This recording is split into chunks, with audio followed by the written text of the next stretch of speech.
Welcome to political head quarters. నేను మీ వారు. So నిత్యం ఏదో ఒకటి తెలంగాణ రాష్ట్రంలో అయితే అవుతూ ఉంది. సో అదేవిధంగా మా రిపోర్టర్స్ అయితే పొలిటికల్ హెడ్ క్వార్టర్స్లో మాట్లాడటానికి రెడీగా ఉన్నారు. ఫస్ట్లీ దశాబ్ది వేడుకలు అనేది తెలంగాణ హాట్ టాపిక్గా మారింది. ఈ దశాబ్ది వేడుకలు జరుగుతూ ఉన్నాయి. ఒక పక్కేమో కాంగ్రెస్ పార్టీ దశాబ్ది వేడుకలు కాదు, దశాబ్ది దగా వేడుకలు అంటూ వాళ్ళైతే నిరసన వ్యక్తం చేస్తున్నారు. అదేవిధంగా రేవంత్ రెడ్డిని, అదేవిధంగా వెంకటరెడ్డి అయితే దీని మీద ఆగ్రహం వ్యక్తం చేస్తున్నారు. ఎందుకంటే వాళ్ళు వాళ్ళ స్వతంత్ర హక్కు, స్వేచ్ఛ హక్కు ఉంది, మాట్లాడుకునే హక్కుని వీళ్ళు కాలు రాస్తున్నారు, ఇది అప్రజాస్వామిక, మమ్మల్ని అరెస్ట్ చేస్తున్నారు అంటూ రేవంత్ రెడ్డి, వెంకటరెడ్డి అయితే వాళ్ళు గట్టిగా ఆగ్రహం వ్యక్తం చేస్తున్నారు. దీనిపై మరింత సమాచారం అప్డేట్స్ ఇవ్వడానికి మా హైదరాబాద్ ప్రతినిధి ప్రవీణ్ ఉన్నాడు. ప్రవీణ్, చెప్పండి. Thank you Varun. ఈరోజు చూసుకున్నట్లయితే ఒక రాష్ట్ర ప్రభుత్వం చేపడుతున్న ఒక దశాబ్ది ఉత్సవాలు అనేది ఈ రోజు అయితే ముగిలి ఉన్నాయి. అయితే ఈ నేపథ్యంలో చూసుకున్నట్లయితే ఈ యొక్క 21 రోజుల పాటు కూడా ఘనంగా నిర్వహించిందంటూ కూడా రాష్ట్ర ప్రభుత్వం అయితే ఒకవైపు చెప్తుంది. అయితే ఈ యొక్క 20 రోజులు ఒక దశాబ్ది ఉత్సవాలు ఏదైతే ఇది ఒక దశాబ్ది దగ అంటూ కూడా ఒక కాంగ్రెస్ పార్టీ అయితే ప్రధానంగా ఆరోపిస్తుంది. ఇప్పటికే ఎన్నో హామీలు ఇచ్చి కూడా ఇప్పుడు చూసుకున్నట్లయితే ఒక్క హామీ కూడా నెరవేర్చలేదు. KG to PG ఉచిత విద్య కావచ్చు, అలాగే దళితులకి ఇస్తానన్న 3 ఎకరాలు కావచ్చు, అలాగే డబుల్ బెడ్ ఇళ్ళు కావచ్చు, అలాగే 12% రిజర్వేషన్ ముస్లిం కావచ్చు, ఈ విధంగా ప్రతి ఒక్క హామీని కూడా అన్నీ కూడా నెరవేర్చలేదు. అయితే ఇది ఒక దశాబ్ది ఉత్సవాలుగా ఎలా చేసుకుంటాం, అది కరెక్ట్ కాదు. ఒక దశాబ్ది దగ అనే కార్యక్రమం అయితే రాష్ట్ర వ్యాప్తంగా కూడా మొన్న జరిగిన ఒక PSC ఒక మీటింగ్లో అయితే ఈరోజు జరపాలని కూడా రేవంత్ రెడ్డి అయితే పిలుపునిచ్చారు. అయితే ఈ నేపథ్యంలో కూడా రాష్ట్ర వ్యాప్తంగా కూడా ఈరోజు అయితే ఒక నిరసన కార్యక్రమాలు అయితే చేపట్టారు. అయితే ఒక 10 ఏదైతే ప్రభుత్వ వైఫల్యాలు ఉన్నాయి ఇవన్నీ కూడా ఒక దిష్టి బొమ్మగా అయితే ఒక పేర్లు అయితే రాసి దానికి దిష్టి బొమ్మ అయితే ఆ యొక్క స్థానాల్లో అయితే ఒక దిష్టి బొమ్మను అయితే దగ్ధం చేశారు. అలాగే దాని తర్వాత ఒక వినతి పత్రాలు ఒక RTO కానీ లేదంటే MRO కానీ అందజేయడం కూడా జరిగింది. అయితే మొత్తంగా చూసుకున్నట్లయితే ఇప్పటికే ఒక దశాబ్ది దగా పేరిట ఒక కార్యక్రమం చేపడుతుంటే ఒక ప్రజలకి నిజాలు తెలియాలంటూ కూడా ఒక కాంగ్రెస్ పార్టీ చేపడుతున్న దశాబ్ది దగా కార్యక్రమాన్ని కూడా పోలీసులు అయితే అడుగడుగున కూడా అడ్డుకున్నారు. ఎందుకంటే ప్రతి చోట కూడా ఒక కాంగ్రెస్ నేతలను రాష్ట్ర వ్యాప్తంగా కూడా ఒక హౌస్ అరెస్ట్ లాంటివి చేశారు, నిర్బంధించారు. అసలు దీనికి సంబంధించి ఇప్పటికే కాంగ్రెస్ నేతలు అందరూ కూడా మండిపడుతున్నారు. అయితే ప్రస్తుతం వీటి గురించి మనతో మాట్లాడడానికి సెంట్రల్ మినిస్టర్ అయినటువంటి బలరాం నాయక్ ఉన్నారు. వారితో మాట్లాడే ప్రయత్నం చేద్దాం. సార్, చెప్పండి, ఇప్పటికే ఒక దశాబ్ది దగా అనే కార్యక్రమం అయితే చేపట్టారు. అయితే ఇప్పటికే 10 వైఫల్యాలు అంటూ కూడా మీరు అయితే ప్రజల్లోకి తీసుకువెళ్ళాలి, ప్రభుత్వం ఇప్పుడు కేసీఆర్ ఇచ్చిన ఏ హామీ కూడా నెరవేర్చలేదు అంటూ కూడా మీరు తలపెట్టిన కార్యక్రమాన్ని ఆ ప్రభుత్వం అక్కడ అడ్డుకుంది. మీరు ఏమనుకుంటున్నారు, అసలు ఏం చెప్పారు?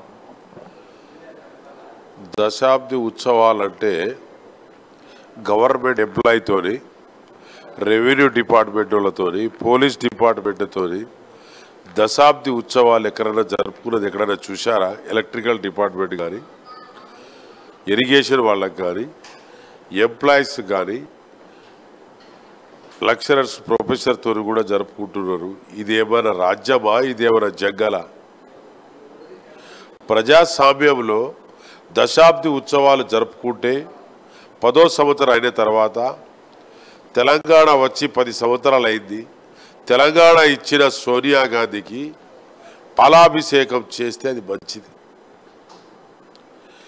ఏది లేకుండా 9 సంవత్సరాలకే ఇంకో సంవత్సరం అయితే మాత్రం దశాబ్ది ఉత్సవాలు చేసే దాంట్లో ఏమన్నా మీనింగ్ ఏమైనా ఉందా? ఏదైనా ఉపయోగపడుతుందా? దానివల్ల నష్టమే తప్ప ఉపయోగమేమి లేదు.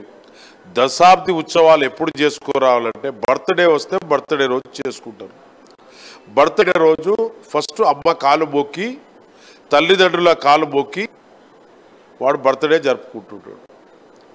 సోనియా గాంధీ గారు తెలంగాణ ఇచ్చింది, ఆమెకు పాలాభిషేకం చేసి దశాబ్ది ఉత్సవాలు చేసుకుంటే పర్వాలేదు. కానీ అనవసరమైన డిపార్ట్మెంట్ వాళ్లకు డబ్బులు ఖర్చు పెట్టి ఈ దశాబ్ది ఉత్సవాలు చేసుకుంటే ఇక్కడ ఎవరు ఎడ్డిపుకోలు ఎవరు లేరు, అందరూ చదువుకున్ననే, ఎడ్యుకేటెడ్సే, ఇతర దేశాల్లో కూడా ఉన్నోళ్ళు. కాబట్టి ఇది కరెక్ట్ కాదని నేను అంటున్నాను. సార్, ప్రధానంగా ఇక్కడ మీరు సామరస్యంగా ఈ కార్యక్రమం చేపడుతుంటే హౌస్ అరెస్టులు చేశారు, నిర్బంధించారు. కార్యక్రమాన్ని కూడా ఎక్కడికో చేయనీయకుండా కూడా పోలీసులు అయితే ఆంక్షలు విధిస్తున్నారు. ఏ విధంగా చూడొచ్చు ఒక ప్రభుత్వం చేపడుతున్న ఒక చర్యని? అదే చెప్తున్నా కదా, దౌర్జన్యము, గుండాయిజము తోని దశాబ్ది ఉత్సవాలు చేస్తున్నారు. గుండాయిజంతో ఎక్కడైనా దశాబ్ది ఉత్సవాలు చేసుకుంటారండి? దశాబ్ది ఉత్సవాలంటే 10వ సంవత్సరం అయింది మన తెలంగాణ వచ్చేది. ఒకవేళ 10వ సంవత్సరం అయిపోతే 10వ సంవత్సరం ఇంకా కాలేదు, దాని మధ్యలో దశాబ్ది ఉత్సవాలు, గుండా రాజకీయం, దౌర్జన్యాలు పోలీస్ రాజ్యంతో నడిపిస్తున్నారు. పోలీస్ డిపార్ట్మెంట్ వాళ్ళు కూడా ఏం చేసే పరిస్థితులు లేరు పాపం. ఈ దశాబ్ది ఉత్సవాల పబ్లిక్ తెలవదా?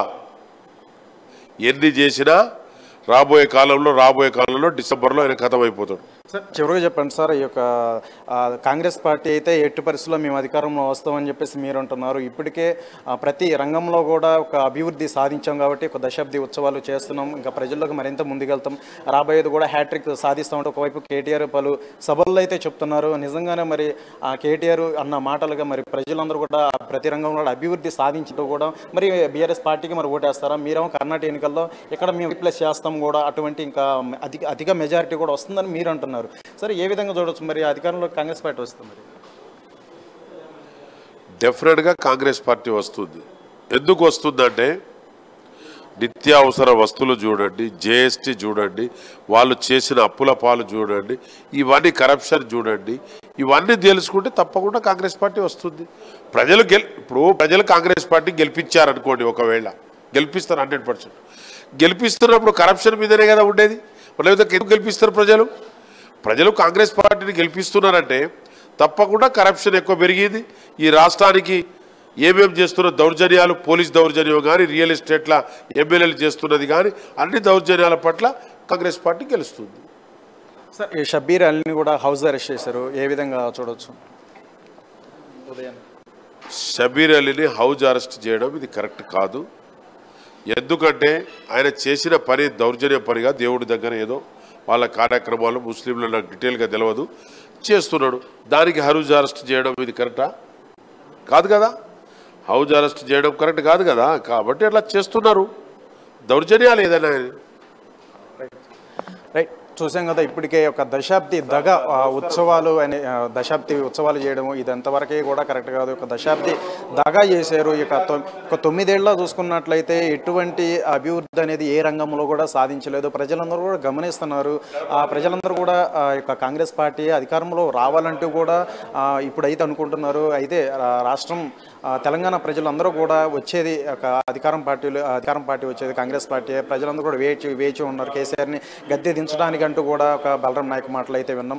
అయితే ఒక దశాబ్ది ఉత్సవాల్లో భాగంగా చూసుకున్నట్లయితే ఈరోజు చివరి భాగం అయితే ఈరోజు ప్రతి వైఫల్యం ఒక 10 వైఫల్యాలు అయితే ఒక టీపీసీసీ అయితే చెప్పింది. అయితే ఈ 10 వైఫల్యాలు కూడా ఒక రావణాసుడికి లెక్క ఒక 10 తలలకైతే దాని నుదుటి మీద రాసి ఒక దిష్టి బొమ్మనైతే ఈరోజు పార్టీ కార్యాలయాలు అయితే దగ్ధం చేయడం అయితే జరిగింది. అయితే ఈ నేపథ్యంలోనే కొన్ని చోట్లయితే పోలీసులు అయితే ఇటువంటి కార్యక్రమాలను చేయకుండా ఆపేశారు. కొన్ని చోట్లయితే మరికొన్ని చోట్లయితే ఒక హౌస్ అరెస్ట్ లాంటివి అయితే చేశారు. వీటన్నిటిని కూడా ప్రధానంగా షబ్బీర్ అలీ అయితే మార్నింగే ఒక హజ్ యాత్ర దానికి సంబంధించి వెళ్తుండగా దానికి సంబంధించి ఆయన కూడా అరెస్ట్ చేయడం అయితే హౌస్ అరెస్ట్ చేయడం ఎంతవరకు కూడా కరెక్ట్ కాదంటూ కూడా కాంగ్రెస్ నేతలందరూ కూడా మండిపడుతున్నారు. అయితే మొత్తానికి చూసుకున్నట్లయితే ఈ యొక్క ఏవైతే ఉన్నాయో వైఫల్యాలన్నీ కూడా ఎండగట్టే విధంగా అయితే ఈరోజు కార్యక్రమం అనేది ఉందో కూడా ఈ కార్యక్రమం కూడా చేసే ప్రతి చోట కూడా పోలీసులు అయితే అడుగడుగున కూడా అడ్డుకున్నారు. అయితే దీనంతా కూడా కాంగ్రెస్ నేతలు అయితే ఎట్టి పరిస్థితులు కూడా ఉపేక్షించట్లేదు.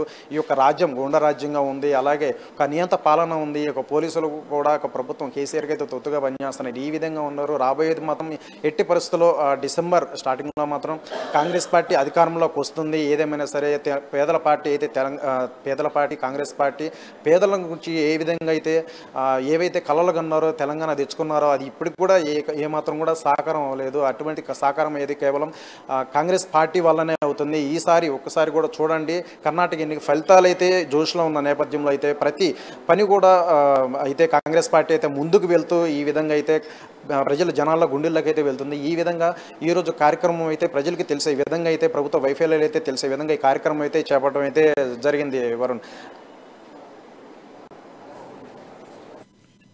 Right, thank you Praveen. Next మనం తెలంగాణ దశాబ్ది వేడుకలనే ఘనంగా జరుగుతున్న నేపథ్యంలో 3 వారాల నుంచి అయితే రోజుకొక తీరులో రోజుకొక విధంగా దశాబ్ది వేడుకలు అయితే జరుగుతున్నాయి. ఈ రోజు పర్టికులర్ లాస్ట్ రోజు ఈరోజు. సో ఈరోజు అమరుల సంస్కరణ దినోత్సవాన్ని అయితే జరుపుతున్నారు. ఈ తరహాలోనే ఈరోజు పర్టికులర్గా అంబేద్కర్ విగ్రహం నుంచి అమరుల స్తూపం వరకు కూడా ర్యాలీ చేస్తూ ఉన్నారు. ఈరోజు అమరుల స్తూపాన్ని కేసీఆర్ అయితే ప్రారంభోత్సవం చేస్తూ ఉన్నారు. సో ఇక్కడ నుంచి అప్డేట్స్ మా ప్రతినిధి రాజు చెప్పండి. వరుణ్, తెలంగాణ రాష్ట్రం ఏర్పాటై 9 సంవత్సరాలు పూర్తి చేసుకుని 10వ వసంతంలోకి అడుగు పెడుతున్న వేళ తెలంగాణ రాష్ట్ర సర్కార్ 21 రోజుల పాటు తెలంగాణ దశాబ్ది ఉత్సవాల పేరుతో ఉత్సవాలు నిర్వహిస్తా ఉంది. ఈ 21 రోజుల పాటు కూడా ప్రతిరోజు ప్రతి ఒక్క అంశంపై కూడా ప్రజల్లోకి వెళ్లేలా కూడా ప్రణాళిక అయితే రూపొందించడం జరిగింది. సో 2 సార్లు వరుసగా అంటే మనం చూసుకోవచ్చు 2014 తర్వాత 2018. సో 2 దఫాలుగా బీఆర్ఎస్ పార్టీ తెలంగాణ రాష్ట్రంలో అధికారంలోకి వచ్చింది. సో ఈ నేపథ్యంలోనే 2 సార్లు అధికారంలోకి వచ్చిన పార్టీ కూడా నీళ్లు, నిధులు, నియామకాలైన ట్యాగ్ లైన్ పై ఉద్యమంపై సో ఏర్పాటైన ఈ రాష్ట్రంలో ప్రజలు కూడా ఎన్నో ఆకాంక్షలతో ఉన్నారు. సో ఆ ఆకాంక్షలకు అనుగుణంగానే సో ఈ 21 రోజుల పాటు కూడా ఈ ఉత్సవాలు ఉంటాయని చెప్పి కూడా సీఎం కేసీఆర్ ప్రకటించడం జరిగింది. దానికి అనుగుణంగానే ప్రతిరోజు నియోజకవర్గం లెవెల్ నుంచి చూసుకుంటే కూడా గ్రామ స్థాయి నుండి కూడా మండల స్థాయి, జిల్లా స్థాయి, రాష్ట్ర స్థాయి వరకు కూడా అందరూ సో నాయకులు కూడా ఇందులో పాల్గొనడం జరిగింది. ప్రభుత్వాధికారులు, నాయకులు కూడా పాల్గొనడం జరిగింది. వారందరూ కూడా ప్రభుత్వ సంక్షేమ అభివృద్ధి పథకాలను కూడా ఏకరువు పెట్టారు. రాష్ట్రం రాకముందుకు రాష్ట్రంలో పరిస్థితి ఏ విధంగా ఉంది, సో తెలంగాణ రాష్ట్రం వచ్చిన తర్వాత రాష్ట్రంలో ఏ విధంగా మనం అభివృద్ధి చేసుకున్నాము, సంక్షేమ పథకాలు ఏ విధంగా అందించుకుంటున్నాము అనే ఉద్దేశంతో సో ప్రతి రోజు కూడా నిర్వహించడం జరిగింది. అందులో భాగంగానే ఈ రోజు 21వ రోజు చివరి రోజు, ఈ రోజు అమరుల యాదిలో అని చెప్పి కూడా ఒక ప్రోగ్రామ్ అయితే చేస్తా ఉన్నారు. తెలంగాణ కోసం అసువులు బాసిన దాదాపు 1200 మంది ఉద్యమంలో ఎవరైతే చనిపోయారో సో అమరవీరుల కుటుంబాలకు వాళ్ళందరినీ కూడా మరొకసారి గుర్తు చేసుకునే విధంగా వాళ్ళకి నివాళులు అర్పించే విధంగా రాష్ట్ర వ్యాప్తంగా కూడా కార్యక్రమాలు నిర్వహిస్తా ఉన్నారు. ప్రతి గ్రామంలో, మండల కేంద్రంలో కూడా సో అమరులకు నివాళులు అర్పిస్తా ఉన్నారు. సో అందులో భాగంగానే తెలంగాణ సచివాలయం ఎదురుగా నిర్మించబడినటువంటి దాదాపు 170 కోట్లతో నిర్మించబడినటువంటి తెలంగాణ అమరవీరుల స్తూపం ఏదైతే ఉందో దాన్ని ఈ రోజు సీఎం కేసీఆర్ చేతుల మీదుగా సాయంకాలం సో ప్రారంభించనున్నారు. అంతకు ముందు సో ఇటీవల ప్రారంభించబడినటువంటి 125 అడుగుల అంబేద్కర్ విగ్రహం దగ్గర నుండి కూడా సో ఈ అమరవీరుల స్తూపం వరకు కూడా దాదాపు 5,000 మంది కూడా అక్కడి నుంచి భారీ ర్యాలీగా రానున్నారు. సో మరో 5,000 మంది కూడా అక్కడి నుండి కూడా ర్యాలీగా వచ్చి ఇక్కడికి అమరవీరుల స్తూపం దగ్గర ఒక భారీ క్యాండిల్ కూడా చేపడతారని చెప్పి చెప్తా ఉన్నారు. అనంతరం డ్రోన్ విజువల్స్ తో కూడినటువంటి డ్రోన్ షో కూడా ఉన్నారు. మొత్తానికైతే మనం చూస్తున్నట్టయితే సో ఎన్నికలు సమీపిస్తున్న వేళ టీఆర్ఎస్ పార్టీ ప్రజల్లోకి వెళ్లేందుకు అయితే ఒక ప్రణాళికను అయితే సిద్ధం చేసుకుంది అని చెప్పి కూడా దీన్ని చూస్తే మనకు అర్థమవుతా ఉంది. సో 2 సార్లు అధికారంలోకి వచ్చిందంటే ఖచ్చితంగా యాంటీ ఇన్కంబెన్సీ అనేది ఉంటుంది ప్రజల్లో. సో ప్రజల ఎక్స్పెక్టేషన్ కి అనుగుణంగా ఏ విధంగా ఉంది, మనం ఎంత మేరకు ప్రజల్లోకి వెళ్ళగలిగాము, ప్రజల్లో ఏ వర్గాల్లో అసంతృప్తి ఉంది అని చెప్పి కూడా ఇప్పటికే కేసీఆర్ రిపోర్ట్లు తెప్పించుకున్నాడు. ప్రతి నియోజకవర్గం నుంచి కూడా రిపోర్ట్లు కూడా వెళ్ళడం జరిగింది. సో దానికి అనుగుణంగానే ఇటీవల ప్రవేశపెట్టిన బీసీ పథకం, ₹1,00,000 పథకం ఏదైతే ఉందో ఇందులో భాగంగానే చెప్పవచ్చు. గతంలో హుజూరాబాద్ ఎన్నికల్లో సో ప్రారంభించబడినటువంటి దళిత బంధు ఏదైతే ఉందో ఆ దళిత బంధు తరహాలోనే బీసీలకు కూడా ఇవ్వాలని చెప్పి కూడా బీసీలలో అప్పటి నుంచి కూడా వ్యతిరేకత అయితే ఉంది. ఆ వ్యతిరేకతను కొద్దిగా అయినా కప్పిపుచ్చుకోవడానికి లేదా దాన్ని తప్పించుకోవడానికి, ఆ వ్యతిరేకత నుండి బయటపడడానికి సీఎం కేసీఆర్ అయితే ఈ పథకాన్ని ప్రారంభించడం జరిగింది. ఆ పథకానికి సంబంధించి విధి విధానాలు కూడా ఇవ్వడం జరిగింది. సో అందులో భాగంగానే సో ఆ బీసీ లోన్లు అనేది పెట్టడం జరిగింది. అందులో సో దీని తర్వాత అంటే 21 రోజుల తర్వాత దశాబ్ది ఉత్సవాలు ఏవైతే ఉన్నాయో ఈ రోజు ముగుస్తా ఉన్నాయి. ఈ రోజు దశాబ్ది ఉత్సవాలు ముగిసిన తర్వాత మరో ఈ నెలలోనే పార్టీ విస్తృత స్థాయి సమావేశం కూడా నిర్వహించే ఆలోచనలో కూడా ఉన్నట్టు తెలుస్తుంది. ఎందుకంటే ఎలక్షన్లు కూడా దాదాపు ఈ నవంబర్, డిసెంబర్ లో ఉన్నట్టుగా కూడా చెప్తా ఉన్నారు. కాబట్టి సో ప్రతినిత్యం నాయకులు కూడా పార్టీ క్యాడర్ కూడా నియోజకవర్గాల్లో ఉండే విధంగా కూడా కేసీఆర్ అయితే స్ట్రాటజీలు కానీ ఏదైతే చేస్తా ఉన్నారు. సో అవన్నీ కూడా అంటే ఇప్పుడు దశాబ్ది ఉత్సవాలు ఏ విధంగా అయ్యో మరో ఇలాంటి ఏదైనా ఒక ఆచరించేలాగా ప్రతి ఒక్క మరిన్ని పథకాల కోసం కానీ కార్యక్రమం కానీ రూపకల్పన ఉన్నట్టుగా ఉంది. సో మొత్తానికైతే ఈ రోజు దశాబ్ది ఉత్సవాల్లో చివరిలో భాగంగా సో అమరవీరుల స్తూపాన్ని ప్రారంభించనున్నారు. అనంతరం సీఎం కేసీఆర్ సో మాట్లాడుతున్నారు. ఇంకోటి ఏంటంటే ప్రతిపక్షాలు కూడా విమర్శిస్తా ఉన్నారు. దాదాపు ఉద్యమంలో 1,200 మంది అమరులు అయ్యారని చెప్పి కూడా సాక్షాత్తు సీఎం కేసీఆర్ అసెంబ్లీలో ఆన్ రికార్డ్ గా ప్రకటించడం జరిగింది. కానీ అమరవీరులకు మాత్రం దాదాపు 500 నుంచి 600 మందికి కూడా సహాయం చేయలేదు. మరి మిగిలిన వాళ్ళందరూ ఎక్కడికి వెళ్ళారు, వాళ్ళ అడ్రస్ ప్రభుత్వానికి ఎందుకు దొరకట్లేదని చెప్పి కూడా అంటున్నారు. అయితే ప్రభుత్వం నుంచి వస్తున్న స్పందన దానికి రిప్లై ఏమంటున్నారంటే వీళ్ళందరూ కూడా అప్పుడు ఉద్యమంలో చనిపోయినటువంటి ఆన్ రికార్డ్ ఎలా ఉంది, ఎఫ్ఐఆర్ ఎలా ఉంది, దాని ప్రకారమే మేమైతే ప్రతి ఒక్కరికి కూడా సహాయం చేస్తున్నాము. ఇందులో భాగంగానే సో మనం చూసుకోవచ్చు మలిదశ తెలంగాణ ఉద్యమంలో అమరులైనటువంటి శ్రీకాంతాచారి తల్లి శంకరమ్మ కూడా సో అందులో గవర్నర్ కోటాలో ఎమ్మెల్సీ పదవి ఇస్తారని చెప్పి కూడా విస్తృతంగా ప్రచారం అయితే అవుతా ఉంది. సో అది ఈ రోజు కేటీఆర్ చూసుకున్నట్లయితే తెలంగాణ రావడానికి గల ముఖ్య కారణం విద్యార్థులు చాలా మంది దాదాపు 1350 దాదాపు ఆ సంఖ్యలో వాళ్ళు అమరులయ్యారు. సో ఈ విద్యార్థులు ఎంతమంది అయితే అమరులయ్యారో 1350 మందిలో దాదాపు చూసుకున్నట్లయితే 800 మందికే న్యాయం జరిగింది అని మనకు తెలుస్తోంది. మిగిలిన వాళ్ళకి దాదాపు 500-600 నియర్ బై వాళ్ళ వరకు ఎఫ్ఐఆర్ నమోదు కాలేదు కాబట్టి వాళ్ళకి న్యాయం జరగలేదు అని అయితే కేసీఆర్ తెలుపుతున్నారు. సో అదేవిధంగా చూసుకున్నట్లయితే ఎవరైతే న్యాయం జరగలేదు అని ప్రతిపక్షాలు అయితే గట్టిగా ఆరోపిస్తున్నాయి, వాళ్ళ గలాన్ని అయితే వినిపిస్తున్నాయి. సో ఈ పర్టికులర్గా ఈ రోజు అమరుల స్మారక దినోత్సవం రోజున వాళ్ళకి న్యాయం జరగలేదు కాబట్టి ప్రతిపక్షాలు కూడా గట్టిగా ఆరోపిస్తున్నాయి. సో అధికార పక్షానికి ప్రతిపక్షాలు ఆరోపిస్తున్నట్లు ఏమన్నా వ్యతిరేకత దీని నుంచి అవకాశాలు ఏమన్నా ఉన్నాయా? ఖచ్చితంగా వారు ఈ అంశంలో అయితే విద్యార్థులకు ఏదైతే అమరులయ్యారో ఈ అమరవీరులకు సరైన సహాయం అందించలేననేది కూడా సో అమరవీరుల కుటుంబాల్లో కూడా బలంగా ఉంది. సో మన గతంలో చూసుకున్నట్టయితే ఇందిరా పార్క్ దగ్గర ధర్నా కూడా చేయడం జరిగింది. ఎవరైతే అమరవీరులు ఉన్నారో వాళ్ళ కుటుంబ సభ్యులు, కుటుంబంలో పెద్ద దిక్కును కోల్పోయిన వాళ్ళు ఉన్నారు, వాళ్ళ చేతికి ఎదిగి వచ్చిన కుమారులను కోల్పోయిన వాళ్ళు ఉన్నారు, సో భర్తలను కోల్పోయిన భార్యలు ఉన్నారు. సో వీళ్ళందరూ కూడా సో మన గతంలో చూస్తున్నట్టయితే ఇందిరా పార్క్ దగ్గర ధర్నా కూడా నిర్వహించారు, మమ్మల్ని ఆదుకోవాలి. సో ఇది కూడా కేసీఆర్ చెప్పడం జరిగింది. అప్పుడు కేసీఆర్ ఏమంటే ప్రతి కూడా ప్రతి ఒక్కరికి ఆర్థిక సహాయం చేస్తాం, కుటుంబంలో ఒకటి గవర్నమెంట్ ఇస్తాము, సో వాళ్ళకి 3 ఎకరాల జాగా కూడా ఇస్తాము, డబుల్ బెడ్రూమ్ ఇస్తామని చెప్పి కూడా హామీలు ఇచ్చారు. ఒక్క హామీ కూడా మాకు ఇవ్వలేదు, అసలు పట్టించుకోవడం లేదు. తెలంగాణ వచ్చిందా ఉంటుందని చెప్పి కూడా మేము అనుకోలేదని చెప్పి కూడా చాలా మంది అయితే వాళ్ళ యొక్క బాధను అయితే వ్యక్తం చేసిన పరిస్థితి ఉంది. మరి ఈ రోజు చాలా మంది ఏం చెప్తున్నారంటే రాజకీయ విశ్లేషకులు చెప్తా ఉన్నారు, ఈ రోజు సీఎం కేసీఆర్ సో అమరవీరుల కుటుంబాలకు కూడా ఏదైనా కొత్త ప్రకటన సీఎం కేసీఆర్ నోటి కూడా అవకాశం కూడా ఉంది. మరో విషయం ఏంటంటే ఎన్నికలు కూడా దగ్గరకు వస్తున్నాయి కాబట్టి సో అమరవీరుల కుటుంబాలకు కూడా ఈ రోజు ఏదైనా ఒక కేసీఆర్ నోటి నుంచి ఒక ప్రకటన వచ్చే అవకాశం ఉంది అని కూడా ఎక్స్పెక్ట్ చేస్తా ఉన్నారు. ఏది ఏమైనప్పటికీ అమరవీరులకైతే పూర్తి స్థాయి సాయం అయితే అందలేదని చెప్పి కూడా ప్రతిపక్షాలతో పాటు అమరవీరుల కుటుంబ సభ్యులు కూడా చెప్తా ఉన్నారు. సో దీన్ని కూడా ప్రభుత్వం ఓవర్కమ్ చేయడానికి కూడా పథకాలు చేస్తున్న సో చాలా మంది అయితే విశ్లేషిస్తా ఉన్నారు. మొత్తానికి చెప్పేది ఏంటంటే ఈ రానున్న 6 నెలల్లో ఎలక్షన్లు దగ్గర పడుతున్నాయి కాబట్టి ఏ ఒక్క ప్రతి ప్రజల్లో కూడా వ్యతిరేకత లేకుండా కూడా ఏదో చూసుకుంటా ఉంది. అంటే ఏ వర్గాల్లో మనం ఇప్పటికే ఉన్నాము, దాదాపు విద్యార్థుల్లో కానీ యువకుల్లో కానీ కొంచెం అసంతృప్తి ఉందని చెప్పి కూడా కేసీఆర్ కి అయితే సో ఇప్పటికే నివేదిక వెళ్ళింది.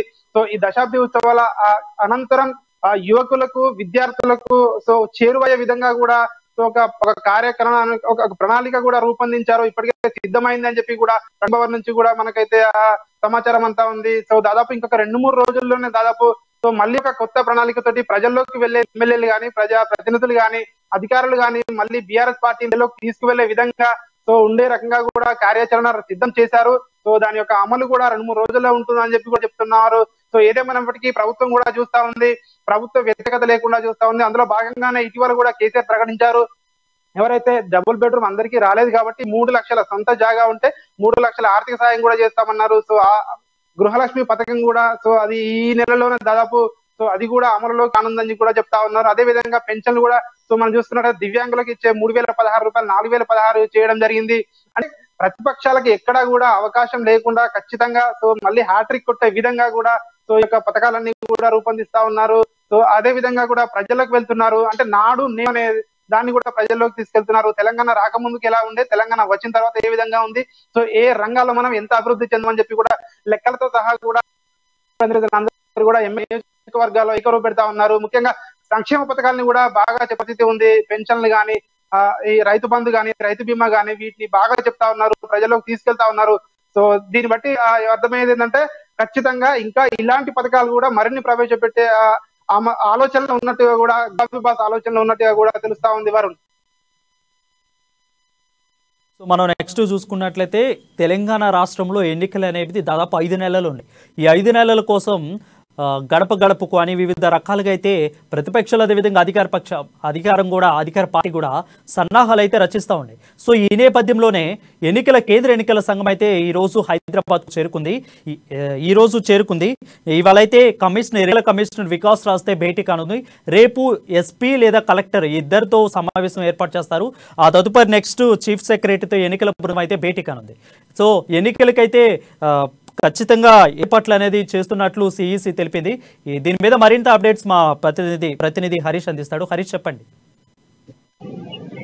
Thank you Varun. ఏదైతే తెలంగాణ రాష్ట్రంలో సంబంధించి ఇంకా 5 నెలల కాలంలో కూడా ఎన్నికలు జరగబోతున్నాయి. ఎన్నికల వీక్ కూడా ఇప్పటికే మొదలవుతుందని చెప్పొచ్చు. ప్రధాన ప్రతిపక్షాలు కావచ్చు, అలాగే అధికార పార్టీకి సంబంధించి ఇప్పటికే సభలు, సమావేశాలు, అలాగే ప్రజాక్షేత్రంలో ఉండే విధంగా కూడా వాళ్ళ ప్రణాళికలు, కార్యక్రమాలు రూపొందిస్తున్నారని చెప్పొచ్చు. ప్రధానంగా అక్కడ బీఆర్ఎస్ కావచ్చు, ఇక్కడ బీజేపీ కావచ్చు, కాంగ్రెస్ కావచ్చు, చేరికల విషయంలో కూడా వీళ్ళంతా కూడా దూకుడు పెంచిన కేంద్ర ఎన్నికల సంఘం కూడా ఇలాగే వచ్చే ఎన్నికల కోసం అన్ని కసరత్తులు మొదలు పెట్టిందని చెప్పొచ్చు. ఏర్పాట్ల విషయాన్ని వస్తే అలాగే శిక్షణ విషయంలో కూడా అన్ని ఏర్పాట్లు అయితే కొనసాగుతున్నాయని చెప్పొచ్చు. ఏదైతే కేంద్ర ఎన్నికలకు సంబంధించి నా బృందం హైదరాబాద్ కి చేరుకునే ప్రధానంగా ఏదైతే వచ్చే 5 నెలల కాలంలో తెలంగాణలో ఎన్నికలు ఉన్న నేపథ్యంలో కూడా ఇక్కడ ఉన్న పరిస్థితులు ఏంటి, ఇప్పటికే ఎలాంటి ఓటర్ల నమోదు ప్రక్రియ కొనసాగింది, ఇంకా ఎంతవరకు ఓటర్ల నమోదు ప్రక్రియ కొనసాగుతుంది, చూడు ఓటర్ జాబితా ఎప్పుడు వరకు వచ్చే ఉన్న విషయాలపైన కూడా కేంద్ర ఎన్నికల బృందం కూడా ఇక్కడ ఉండి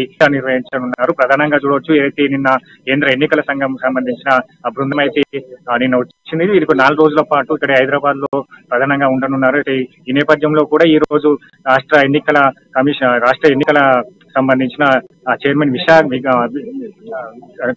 రాష్ట్ర ఎన్నికల కమిషనర్ ను కలిసనున్నారు. ఈ నేపథ్యంలో కూడా ఈ రోజు ఆయన భేటీతో తర్వాత కూడా రేపు కలెక్టర్లు అలాగే ఎస్పీతో పలు అధికారులతో కూడా సమావేశం ఏర్పాటు చేసి ఇక్కడ ఉన్న అయితే ఎన్నికలకు సంబంధించి ఇక్కడ భద్రతాపరమైన చర్యలు కావచ్చు, ఇక్కడ ఏర్పాట్ల విషయంపై కావచ్చు అందరితో సమీక్ష నిర్ణయించి వాళ్ళకు నిర్దేశం చేయనున్నారు. ప్రధానంగా చూడవచ్చు, ఏదైతే కేంద్ర ఎన్నికలకు సంబంధించి అయితే ఈ జనవరిలో ఎన్నికలు ఉండబోతున్నాయని ఇప్పటికే ప్రచారం అయితే కొనసాగుతుంది. అయితే కేంద్ర ఎన్నికల సంఘానికి సంబంధించి ఇంకా మరి కాస్త ముందుకు కూడా ఎన్నికలు జరిపే విధంగా కూడా షెడ్యూల్ ను ప్రకటించే విధంగా కూడా కసరత్తును మొదలు పెడుతుందని చెప్పవచ్చు. ఏదైతే నవంబర్ కు సంబంధించి ఒక ఓటర్ల తుది జాబితా కూడా రానున్నది. అలాగే అక్టోబర్, డిసెంబర్ వల్ల కల్లా 2023లోనే ఎన్నికల ఫలితాలు వచ్చే విధంగా కూడా ఉన్నాయంటూ కూడా ప్రచారాలు కొనసాగుతున్నాయి. ఈ నేపథ్యంలో కూడా కేంద్ర ఎన్నికల బృందం హైదరాబాద్ కు రావడం అంటే హైదరాబాద్ కు వచ్చి సమీక్ష నిర్వహించడం పట్ల కూడా కొన్ని ఆసక్తి రేకెత్తిస్తున్నాయని చెప్పవచ్చు. ప్రధానంగా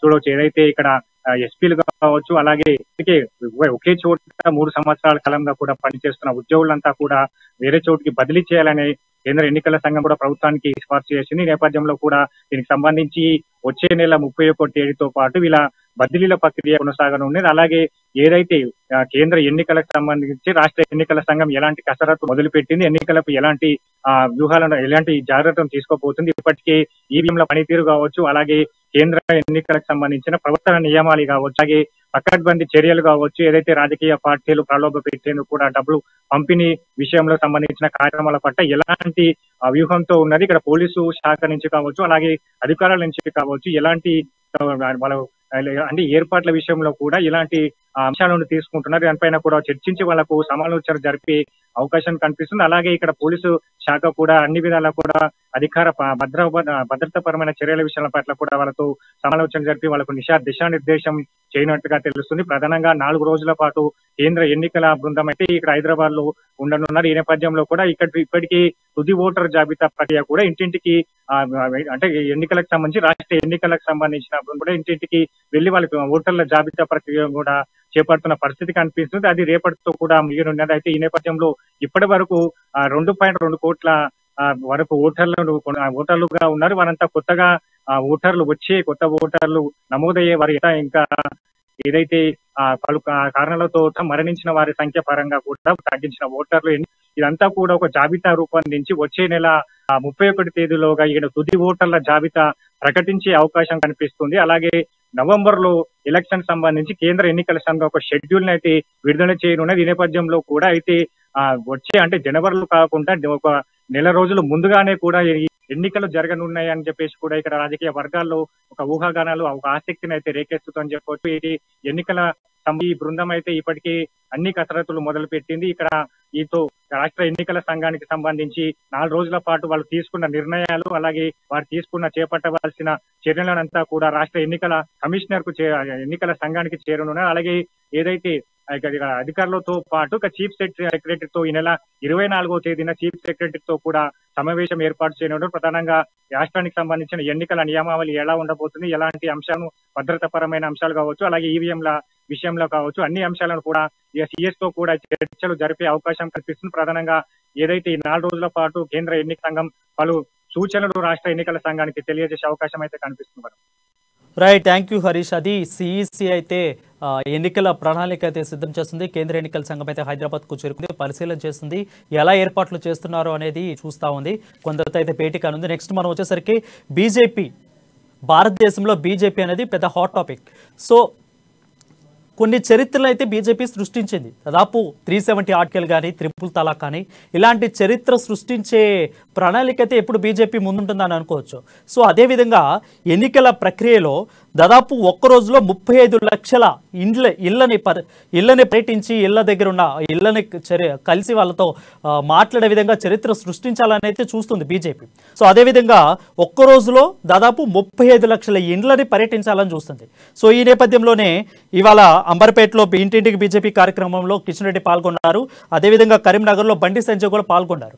సో బీజేపీ సౌత్లో ఎంటర్ అవ్వాలనేది వాళ్ళ యొక్క ప్రాముఖ్యతగా చెప్తున్నారు. కర్ణాటక ఎలక్షన్ నుంచి వారు ఇంకా హాట్ టాపిక్గా మారి ఏదో ఒకటి చేయాలి, సౌత్లో ఎంటర్ అవ్వాలని అయితే చూస్తున్నారు.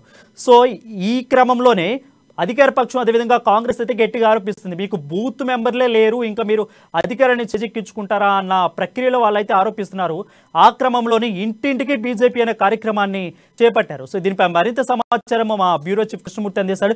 కృష్ణమూర్తి, చెప్పండి, ఈ ప్రస్తుతం ఇంటింటికి బీజేపీ కార్యక్రమాన్ని చేపట్టడానికి ముఖ్య కారణాలు ఏంటి? Thank you Varun. ప్రధానంగా బీజేపీ అంటే కేంద్రంలో నరేంద్ర మోడీ ప్రభుత్వం అధికారంలోకి వచ్చి 9 సంవత్సరాల నేపథ్యంలో ప్రధానమంత్రి నరేంద్ర మోడీ చేపట్టిన కార్యక్రమాల గురించి ప్రజలకు వివరించాలి. ప్రజలకు వివరించి వాటి వల్ల ఎంతమంది లబ్ధిదారులు అయ్యారు, ఎంతమందికి ప్రయోజనం నవరించిన విషయాన్ని ప్రజలకు తెలిపాలి. తద్వారా పార్టీని కొంత బలోపేతం చేయాలి. క్షేత్రస్థాయిలో పార్టీని తీసుకెళ్తే ఎన్నికల సమయంలో ప్రజల నుంచి స్పందన వస్తుందని చెప్పేసి బీజేపీ ఆలోచన భావించింది. ఈ నేపథ్యంలో ఈరోజు ఒక్కరోజే సుమారుగా 35 లక్షల ఇళ్లను వీళ్ళు సందర్శించారు. అంటే రాష్ట్ర అధ్యక్షుడు బండి సంజయ్ నుంచి మొదలుకుంటే పోలింగ్ బూత్ స్థాయి అధ్యక్షుడు కూడా అక్కడ అంటే ఒక బృందంగా ఏర్పడి 10 మంది సభ్యులతో బృందంగా ఏర్పడి ఇంటింటికి వెళ్ళి పార్టీ అంటే ఈ రకమైనటువంటి కరపత్రాన్ని పార్టీ రూపొందించింది. ఈ కరపత్రాన్ని ప్రతి ఇంటికి చేరవేస్తూ అంటే నరేంద్ర మోడీ కేంద్ర ప్రభుత్వం ఆధ్వర్యంలో చేపట్టే పథకాలు వాటి వల్ల ఎంతమందికి లబ్ధి చేకూరుతున్న విషయంలో దీనికి సంబంధించిన ఈ కరపత్రంలో పూర్తిగా పొందుపరిచారు. సుకన్య సమృద్ధి యోజన ఇట్లాంటి కార్యక్రమాలతో పాటు అయోధ్యలో భవ్య రామ మందిర నిర్మాణం వీటికి సంబంధించిన అంశాలను కూడా దీంట్లో వీళ్ళు పొందుపరచడం. అంటే జన్ధన్ ఖాతాల నుంచి ఎంతమంది లబ్ధి పొందారు, ఇలాంటి పథకాలకు సంబంధించినటువంటి అన్ని విషయాలు, నోట్ల రద్దు వల్ల కలిగిన ప్రయోజనాలు ఏంటిది, నోట్లను ఎందుకు రద్దు చేయాల్సి వచ్చింది, ఈ అంశాలను కూడా అక్కడ ప్రస్తావించారు. వీటికి సంబంధించినటువంటి పూర్తి స్థాయిలో అంటే బీజేపీని ఎందుకు మరోసారి అధికారంలోకి తీసుకురావాలి, నరేంద్ర మోడీ నాయకత్వాన్ని ఎందుకు బలపరచాలి అన్న అంశాలపైన ప్రజల్లో ఉన్నటువంటి అపనమ్మకాలను తొలగించాలి అన్న ఏకైక లక్ష్యంతో ఈ కార్యక్రమాన్ని చేపట్టారు. ఈ కార్యక్రమంలో పూర్తి స్థాయిలో విజయవంతమని బీజేపీ నాయకులు చెప్తా ఉన్నారు. మరోవైపు నాణానికి ఒకవైపు మాత్రమే పూర్తి స్థాయి విజయవంతమైన చెప్పడం, ఇంకోవైపు మనం పరిశీలిస్తే బీజేపీలో ఉన్నటువంటి సీనియర్ నాయకులు చాలా మంది ఈ కార్యక్రమానికి దూరంగా ఉన్నారు. గత కొంతకాలంగా తెలంగాణ బీజేపీలో కొంత అనిశ్చిత పరిస్థితి నెలకొన్నది. ఇందులో భాగంగా మనం అంటే ఈ రోజు మనం గమనించినట్లయితే ముఖ్యంగా అంటే మునుగోడు ఉప ఎన్నికకు ప్రధాన కారణమైనటువంటి కోమటిరెడ్డి రాజగోపాల్ రెడ్డి ఈ కార్యక్రమానికి పూర్తిగా దూరంగా ఉన్నారు, తన ఇంటికే పరిమితమై ఉన్నారు. మరోవైపు ఈటల రాజేందర్ పార్టీ చేరికల కమిటీ కన్వీనర్ గా ఉన్నారు. వారు హుజురాబాద్ ఎన్నికలో పోటీ చేసి విజయం సాధించారు. వారు కూడా ఈ కార్యక్రమానికి దూరంగా ఉన్నారు. మరోవైపు మెదక్ ఎంపీగా పనిచేసినప్పుడు గతంలో పనిచేసినప్పుడు మెదక్ ఎంపీగా పనిచేసినప్పుడు వారు కూడా ఈ కార్యక్రమానికి దూరంగా ఉన్నారు. ఇదేంటి అంటే మళ్ళీ మాకు కొంతమంది మాకు సమాచారం లేదని చెప్తాం, కొంతమంది రేపటి కూడా మేము పాల్గొంటాం, కొన్ని కారణాల వల్ల పాల్గొనలేకపోయాం. ఏది ఏమైనప్పటికీ పార్టీలో కొంతకాలంగా అంటే పార్టీ జాతీయ నాయకత్వం రాష్ట్ర నాయకత్వం మీద ఈ నాయకులు కొంతమంది కొంత అసంతృప్తితో ఉన్నారు. కారణం ఏంటంటే పార్టీలో తమ గుర్తింపు లేదు ఒకటి, రెండోది రాష్ట్ర అధ్యక్షుడిని మార్పు చేయాలి, రెండోది బలోపేతం కావాలంటే బీఆర్ఎస్ ఎమ్మెల్సీ కవితను అంటే ఇప్పటికే 3-4 సార్లు విచారణ ఎదుర్కొన్నారు, అరెస్ట్ చేయాలి. ఇట్లాంటి కొన్ని వాళ్ళకు ఉన్నటువంటి కొన్ని డిమాండ్లు ఉన్నాయి. అంటే పార్టీ బలోపేతం కావాలంటే కొంత సంచలనమైన నిర్ణయాలు తీసుకోవాలి, సంచలనాత్మకంగా పార్టీ ముందుకు వెళ్లాల్సిన అవసరం ఉంది. కానీ ఈ విషయంలో పార్టీ ఎటువంటి చర్యలు తీసుకోవట్లేదు. ఏమాత్రం స్పందించలేదు అని చెప్పేసి వారు కొంతకాలంగా అంటే ఢిల్లీలో అమిత్ షాతో పాటు పార్టీ జాతీయ అధ్యక్షుడు జేపీ నడ్డా మాట్లాడారు, మనసులోని మాట కూడా చెప్పారు. అయినప్పటికీ పార్టీ నాయకత్వం ఆ నాయకులు మాత్రం చూసి చూడనట్టుగా వ్యవహరిస్తా ఉన్నది. వాళ్ళు మీరు పని చేసుకుంటే సరిపోతుంది, మీరు పని చేసుకోండి అని చెప్తా ఉన్నారు. కానీ వాళ్ళకు ఏం కావాలి, ఏమి పార్టీ నుంచి ఏం అవసరం ఉంది, వాళ్ళ పార్టీ నుంచి ఏం అనే విషయంలో అగ్రనాయకత్వం దృష్టి పెట్టట్లేదని చెప్పి వాళ్ళు కొంతకాలంగా అసంతృప్తిగా ఉన్నారు. పార్టీ కార్యక్రమాలకు వారు దాదాపుగా దూరంగా ఉంటున్నారు. అయితే ఈ రోజు చేపట్టినటువంటి కార్యక్రమం అత్యంత కీలకమైనది, చాలా ప్రధానమైనది కూడా అంశం. అంటే ఒకే రోజు 5 లక్షల మందిని 35 లక్షల ఇళ్ళని చేరుకుని దాదాపు 1 కోటి మందిని ఇందులో ప్రతి స్థాయి కేంద్ర మంత్రి కిషన్ కార్యక్రమం పాల్గొన్నాడు. పార్లమెంటరీ పార్టీ బోర్డు సభ్యుడు, రాజ్యసభ సభ్యులుగా ఉన్నటువంటి లక్ష్మణ్, ఆయన కూడా ముషిరాబాద్ నియోజకవర్గంలో పాల్గొన్నారు. అంటే వీళ్ళంతా పాల్గొన్న నేపథ్యంలో ఈ నాయకులు మాత్రం కొంతమంది దూరంగా ఉన్నారు. వీరితో పాటు తిరుగుతున్న కొంతమంది నాయకులు కూడా ఈ కార్యక్రమాన్ని, ఈ ఇంటింటికి బీజేపీ అనే కార్యక్రమానికి వీరంతా దూరంగా ఉండడం పార్టీలో కొంత చర్చనీయాంశం అని. ఏదైతే పూర్తిలో మేము 35 లక్షల మంది చేరుకున్నామన్న చర్చ పార్టీలో ఏ రకమైన చర్చ జరుగుతుందో అదే స్థాయిలో ఈ నాయకులు పాల్గొనకపోవడం కూడా కొంత చర్చ జరుగుతుంది. అంటే ప్లస్ ఎంత ఉందో మైనస్ ఎంత ఉందని చెప్పేసి వీళ్ళు అంటా ఉన్నారు. ఏదేమైనటికీ పార్టీలో ప్రస్తుతం ఉన్న పరిస్థితుల్లో పార్టీ అంటే చేరికలు ఆగిపోయాయి, పూర్తి స్థాయిలో చేరికలు ఆగిపోయాయి. కర్ణాటక ఎన్నికల తర్వాత బీజేపీలో పూర్తిగా నిస్తేజం ఆవరించింది. దీన్ని తొలగించాలంటే కొంత జాతీయ నాయకత్వం కొన్ని చర్యలు చూపాల్సిన అవసరం ఉంది. ఈ నెల 15వ తేదీన ఖమ్మంలో అమిత్ షా బహిరంగ సభ జరుగుతుంది. ఆ బహిరంగ తర్వాత చర్చిస్తారు, మాట్లాడతారు, వారికి నచ్చజెప్తారు, వాళ్ళకు మళ్ళీ కార్యోన్ముఖులు చేసేందుకు అమిత్ షా మార్గదర్శనం చేస్తారని చెప్పేసి రాష్ట్ర నాయకత్వం భావించింది. అందుకు సంబంధించిన ఏర్పాటు కూడా చేశారు. అయితే చివరి క్షణంలో గుజరాత్ లో తుఫాన్ కారణంగా నెలకొన్న పరిస్థితుల నేపథ్యంలో అమిత్ షా పర్యటన రద్దయింది. దీంతో మరోసారి రాష్ట్ర పార్టీలో కొంత అసంతృప్తి, అలజడి అనేది మొదలైంది. మరి అయితే ఈ నెల 25వ తేదీన జేపీ నడ్డా మీటింగ్ నాగర్ కర్నూలులో ఉంది. అదన్నా జరుగుతుందా? జరిగితే జేపీ నడ్డా ఏమైనా రాష్ట్ర నాయకులను కూర్చొని పెట్టుకొని మాట్లాడి సర్ది చెప్పే అవకాశం, లేదంటే ఇదే రకంగా పోతుందా? పార్టీలో నుంచి వెళ్లేందుకు కూడా కొంతమంది సిద్ధంగా ఉన్నారు, వెళ్ళేందుకు సిద్ధంగా ఉన్నారు. అంటే ఇదే అదనంగా కాంగ్రెస్ పార్టీ కూడా బీజేపీ నాయకుల మీద ఒక నజరేసినట్టుగా జోరుగా ప్రచారం జరుగుతూ ఉంది. అంటే ఈ అన్ని పరిణామాల విషయంలో కొంత జాతీయ నాయకత్వం చొరవ చూపాల్సి వస్తుంది. రాష్ట్ర నాయకత్వం కూడా ఈ ఎవరైతే పార్టీ కార్యక్రమాలకు దూరంగా ఉంటున్నారు, పార్టీ కార్యక్రమాలు థ్యాంక్ యూ కృష్ణమూర్తి. అది బీజేపీ అయితే ఎట్లాగైనా చరిత్ర సృష్టించి మళ్ళీ అధికారంలోకి రావాలని అయితే చూస్తుంది. ఇది వాళ్ళ పొలిటికల్ హెడ్ క్వార్టర్స్. మరొక హెడ్ క్వార్టర్స్ మళ్ళీ కలుద్దాం. అంటే చూస్తూనే ఉండండి అమ్మ న్యూస్.